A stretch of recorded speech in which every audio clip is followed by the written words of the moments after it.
the field of 68. Well, I am joined by three guys who are leading their conference in scoring. I'm talking about Julian and Justin Champagnie. Julian at St. John's leading the Big East. Justin at Pittsburgh leading the ACC. And then Demetris Nichols reminds us every now and then that he led the Big East in scoring back in 2007 when he was at Syracuse. So, guys, thanks for taking the time here. It's great to have the best twins in college basketball. Justin, describe what it's like for you and your brother here. I know that you're at separate schools, but to both see each other thriving. I mean, it means a lot. You know, growing up, we always talked about this, like we want to make an impact on college basketball, just basketball, period. So it's great to see that, you know, we're both getting recognition that we put in the work for and that we're making the best of the opportunities. So you guys are both leading your conference in scoring. Was this premeditated? You guys talked about this before the season? Like what goes into you guys both leading your conference in scoring? I think it's just that we both want to kill. Yeah, I think we both want to go out there and kill. So I guess it's just that killer instinct we both got. Julian, what you think? No, I have to agree with Justin. I just say that, we talked about it a lot, and we just say, if we're gonna kill, then we're gonna kill, and that's what's gonna be. We're gonna keep this train going. So, who was the first to dunk a basketball? Me. You. It was definitely me. 7th grade. It was definitely me. It was you, bro. It was you. I didn't argue with you on that. Yeah, because you taller, right, Drew? Like you taller than Justin. Like yeah, you taller, right? Okay. Yeah, that makes sense. So, all right. So most kids want to be like their dad growing up. Obviously, like you guys, pops played soccer. Did you guys play soccer? Did he push you guys to play soccer at the next level? How was that growing up? He put us in soccer camp. It's funny you asked that because we used to go to soccer camp at St. John's in the summertime. What? That's crazy. He would work at soccer camp, so it's funny you asked that. But he would tell us he wanted us to play, but he wouldn't force us to play. Like he'd say, come try it, and if you like it, then keep playing. But if you don't, then I'm not going to force you to play. Just be great at what you do, and take everything seriously. Yeah. And you think that helped you guys transition to play basketball? Because a lot of soccer guys who play soccer at a young age, they're pretty good basketball players. Like Steve Nash, Kobe Bryant played soccer when he was young.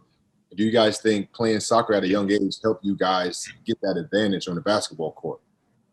I think so. I feel like us playing soccer kind of helps with our footwork and our speed and our agility. I feel like it was just like a plus for us. Like it never really like set us back. And it's always good to, be able to play other sports and have fun all like along the journey and stuff like that. Who owns the head-to-head series between you two on the court?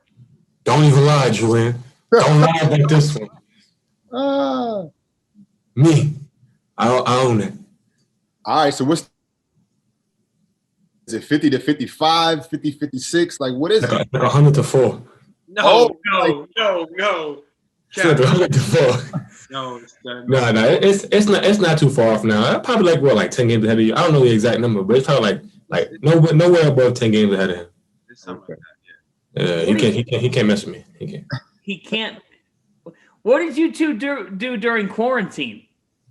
Oh, we got up every morning at like anywhere from like 7 to 10 o'clock, and we worked out with a group of guys on the field, just working on our agility. Our strength. Hold on, wait. Who's the first to get up? Always him. I said he's always the first. I won't lie. He's always the first to get up. He always wake me up. Does he wakes you up? Yeah, he wake me up. I'm bad with alarms. That is funny. All right, so take us through the rest of the day with quarantine. I want to hear what you were up to. So he would get up first, and I'll get up like 20 minutes after him, and then we would go to the field and work out with a group of guys, and just all strength and conditioning and stuff like that. So, and after that, we just go home and then lift weights. We had a couple of weights in the house, so we just work out together the rest of the day. That's basically it. That's what's up. So my wife's a twin, and whenever her twin sister has a problem or vice versa, they have like this weird sense of connection where she'll call her or my and whatever a bad day. Do you guys have that same connection when you guys are both going through what you guys are going through? I feel like we do. Yeah, I think we have that. I think we have that same connection. You know, we just kind of know when something's off. We can hear it in our voice, and if we watch it on TV, you can see it in our face. We kind of know what faces mean what. So after games or whenever, we kind of call each other and ask what's going on because we already know something's going on. Something's not right. That's what's up. So tell me, because let's get inside sort of the decision making and the process. Julian, talk about that when you're in high school, that dynamic of being what you thought might be like a package deal, going to college together, and how it morphed into what it's become, which is a great story, but just how it became going for you to St. John's and for Justin to Pittsburgh. Well, one, I'd say it was very tough. It was a very tough couple of months, tough process. But we like going into senior year, you know, me and Justin, we had a plan to go 2020, and I wanted, huh? Speak up. Oh, okay. But we had a plan to go 2020, and I wanted to stick to that plan. And Justin, after we went to Pittsburgh on an official visit, he kind of found his place. You know, he knew that that's where he wanted to be, and that there was no other place for him to be. Like, he didn't have to go nowhere else to see it. I think after Pittsburgh we went to Dayton, and he already knew what he wanted to do. Like, the visit didn't even phase him in any way. So coming back home, you know, I kind of knew what was going on. What was going to happen, and I was kind of stuck. I was stuck in a bad spot because I wanted to see other schools. I wanted to get offers from other schools, and he wanted to go to Pittsburgh. You know, so I mean, eventually we came to split, and it was tough. It was tough for me, especially because, you know, I'm not used to not being around Justin, not being with him, especially because he's my older brother. You know, even though it was 7 minutes, you know, I was with my older brother, and it was just tough. You know, so I mean, us splitting was the best choice I feel. But those couple months were really tough. Why was Justin, it? did you ever question? You know, how many times were you thinking in your head the same thing? Like, I don't want to leave my brother. Yeah, every step of the way I said that. I said I don't want to leave him, but at the same time, it's like we didn't like the fact that we was known as twin. There was no real, okay, that's Justin, that's Julian. Like, we kind of wanted to create a name for ourselves. So like as hard as it was for us to make that decision, it was kind of like an easy one at the same time, because it was like we want to create our own path and be our own person. So he felt like St. John's was going to be that place for him. You know, my dad went there. He felt like he could uphold that legacy as well and keep that going alive. And I said, like, I want to get out of the city. I didn't want to stay at home. I want to grow up and become my own man, because there was certain things I had to figure out on my own. So I just feel like it was for the best. I mean, I miss him every day. We talk every day. So I mean, I wish he was here. I wish I was there. Whatever the case was, but I feel like it's helped us grow into great young men, and it's going to continue to help us grow up off the court. Justin, so you come back from injury to play Syracuse, my team. Nobody knew you was coming back, and you come back and you give us 26 and 16. What was that about? Like, that was my statement game. Damn, I mean, like, you played like you was upset with Syracuse or something. Like, did you get recruited by Syracuse? No, that Syracuse was my dream school growing up. I always thought I could go to Syracuse. I'm telling you, I was telling my brother, I'm like, yo, he's mad at something over there because he's going crazy on. Yeah, I think they're a great program. I always wanted to go there growing up. It's just that Syracuse Orange, but we played them, and I said, it's the perfect game to come back and make a statement. Oh, for sure. So how important was it for you to bounce back and pick up where you left off coming off of injury? Very, very important. I spoke to my mom, my pops, Julian, coaches, everything like that, and they were just like, yo, like, if you're not ready, don't come back. Don't jeopardize what you got going on. Like, don't mess it up. And I was like, no, I'm ready. I felt like I can only tell when my body's ready to play and when I'm ready to go out there and give it my all. And I felt like that was the game I really wanted to get back for. So it was really important to me to go out there and show what I could do, even off an injury that I didn't miss no steps in. I feel like I did that to the best of my ability. I should have got to 2020, but yeah, I missed a couple of rebounds. Julian, what is your statement game at St. John's? I'm gonna say the Villanova game, to be honest. Even though I feel like I had a poor game, I could have played much better. I feel like it was kind of just showing people that I'm growing up. Like it's not all about scoring, it's not all about being the main point of the game. It's just about winning the game and doing what you have to do to win the game. I think I spoke to you after that game, and I had no points in 3 rounds, three rounds in the first half. I ended up with 14 and 13. Just that game to me kind of just put me in a spot where people are like, all right, he's going up, he's becoming a leader, even though he's 19 years old. He's one of the more mature kids on the team. That was kind of my statement. All right, so who would win, St. John's or Pitt? Oh, why would you ask that kind of question? I don't know the answer for that, but all I know is that someone has to come guard me. I got the answer for that. Someone has to come guard me. He has to come guard me. It sounds like to me, Justin, I mean, Julian's talking about defending and rebounding and doing the little things when he might not have been scoring as well, and then he picked it up. I think the little things sometimes decide a matchup like that. Like maybe you have some ownership in the one-on-one category, but isn't 5-on-5 more important? That's true. That's why I can go out there and grab 20 rebounds. Ooh. Be a team player, I mean, I personally feel like we would wash St. John's, especially Julian, because I know how he plays, and for some odd reason, when we play, me and him against each other, he laughs. He has a tendency to laugh a lot. Like he jokes around. So I'm going to use that to my advantage, and I will wash him. So that's my. Talk to Coach Capel and Coach Anderson about what I'm saying. Hopefully, if you guys are here next year, you guys can play each other next year. We'll see. Well, I'm always telling Coach that. Of course, Yeah. I've wanted that since freshman year. I wanted to play against him. So your freshman year, you guys both had basically similar numbers. Both had double digits in scoring, but this year you guys made a tremendous leap. Obviously, 19 and 12 for you, and 19 and I think 8 for Julian. What changed for you guys from last year to this year, mentally and physically, to make that leap on the basketball court? I'd say physically, I think us in the summertime during quarantine, not having a place to go, like a set place to go, kind of put us in a spot where we had to be mentally tough and go out on the field, and have weights and run the track and stuff like that.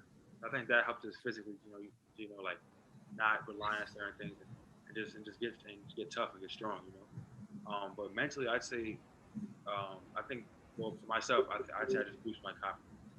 I would come in the gym when the gym opened, and I'd be in here 24/7. I'd be in here 3 times a day at least. Putting up shots, working on some moves, working on my step back. I think I love my step back. Yeah. But stuff like that just boosted my confidence for me to come into the unit and say, whatever happens, happens, and I know and I trust my ability to score the basketball and play defense and help my team pull out wins. I think it's just the confidence part. Josh, how about you? I feel like the going on the field definitely helped us with like a mentally tough standpoint. I just felt like, me personally, I think this was for him too. Like we was tired of being counted out. Like we've been counted out our whole life. So I feel like this was the year where we said like we're gonna make it happen. And we're gonna make a statement. And we're gonna make everybody know who we are, no matter what it takes, no matter what it was. We just felt like that's what we were gonna come out here and do. And I feel like for the most part, that's what we're doing. When were you first counted out? Since I first started playing basketball. And when did you start playing? When did you guys start playing? 5 years old, I think. Something like that, 5 years old. I remember the first time we went through a trial for a team was our middle school 6th grade team. And they cut us. They said we wasn't good enough. I remember we was crying outside the school. Yeah, they said we wasn't good enough and all that stuff. And we had a coach. His name's Coach Harry. He coached the Brooklyn Patriots. He told my mom, he said, "Yo, your kid's gonna be fine. Like I want them to come play AU with us," and we did it. And we just worked from there. And ever since then, it was just people still doubted us, but we just believed in each other and pushed like that. Speaking of being doubted, because I was one of those guys, I was an underdog too. I bossed them kind of late.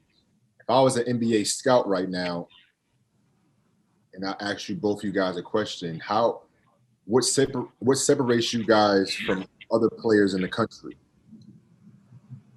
Go ahead, Drew. I'd say just our drive to be great. For as long as I can remember, we don't like being counted out. We don't like not being the we want to be the best in the room. That's what it comes down to. Now, we want to walk in the room and people say, you know, like those are two kids, you know, like, so I'd say our drive, like we have a passion and the will to get where we want to get, no matter how we get there. Like we're gonna put one thing I know about me and Justin, like we'll put that work to get where we have to go. You know what I'm saying? And we've been like that for a while now, and I think that's kind of what I would say. That work. I feel like for me, it's like, well, one thing that sticks about me is my toughness. Like one thing I always say to myself is, there's always going to be somebody better than you. There's always going to be somebody who's more skilled than you, but nobody's going to out-tough me. I like to watch a lot of Kevin Garnett. I feel like his mindset is the perfect mindset I want to have one day. Like I'm getting there, but like it's going to be a long road to get that. But I feel like it is my toughness and my ability to be like, okay, next play. Like growing up, I struggled with that. I couldn't, like I would hold on to plays and be like, oh damn, I'm messing up. But I feel like it's toughness for me. I feel like any room I walk into, any court, any arena, anybody I see in the court, if they got a bigger name to me, I want that name. So I feel like it's my toughness. I definitely see it. I mean, you guys have a motor. You guys play tough, and kind of like what that person said too when you was younger. You guys are gonna be all right. If you guys continue to play with that chip on your shoulder, you guys are gonna be all right, man. Because the cream always rises to the top, you know. All right, it's Valentine's Day weekend as we tape this. So, who's had more success with the ladies? Wow. Me, of course. Come on, y'all. Let's be real, Drew. Me. The ladies love me. You got that. But I do have my lady at home, so I'd be good. I'm good. I can dig it. Well, I guess where would your dream date be? Where would you go? Oh, for me, easy.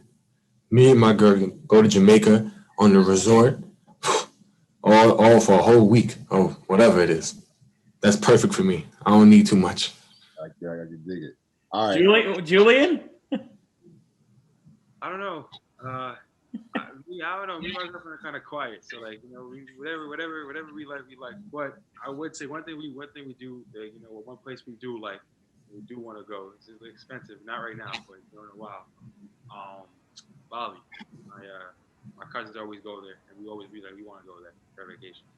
Now wait. I got to ask this because I'm seeing we once again see the difference in your personality types. So, Justin, what is the most fired up that you've seen your brother? Most fired up? Because he's just so calm. He beat you 1-on-1, probably. Not that. He can't beat me 1-on-1.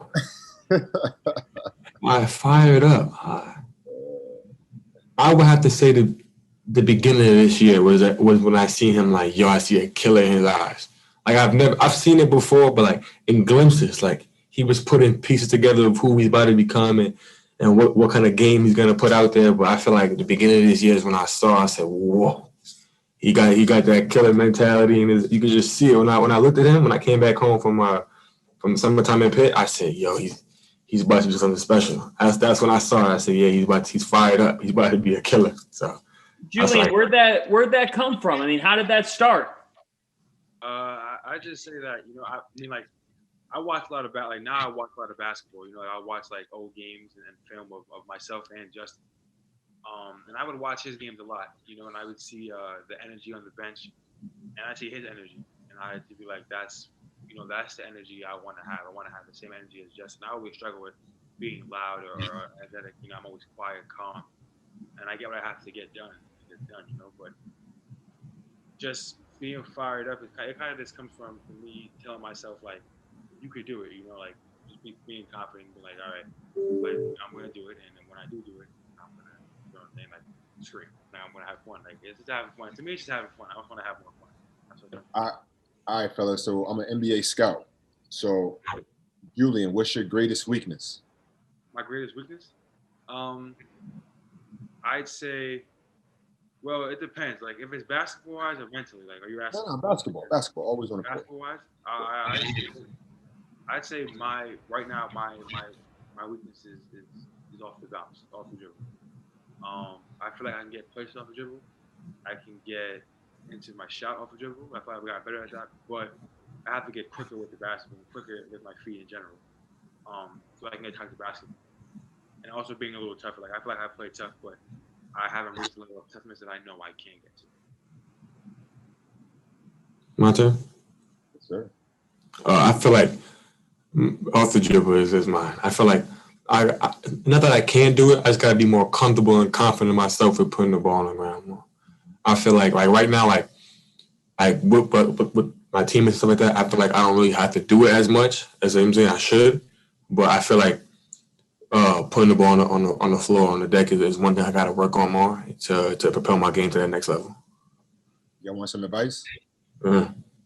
So as a player, because I had the same weakness, so I would do 1 dribble pull-ups, 2 dribble pull-ups, because really, all you really need is 2 to 3 dribble. Yeah, that's what my coach tells me. So you only need 3 dribbles to get to where you gotta get to. No, and also playing king of the court with 2 dribbles, 3 dribbles. So that's gonna give you that rhythm that you need, and it's gonna translate on the court. So that would be a good thing to pick up. Thank you. So. Guys, we got 2 minutes left here. I want to ask each one of you, what's that moment, that time in each one of your lives where you just remember your brother being there for you?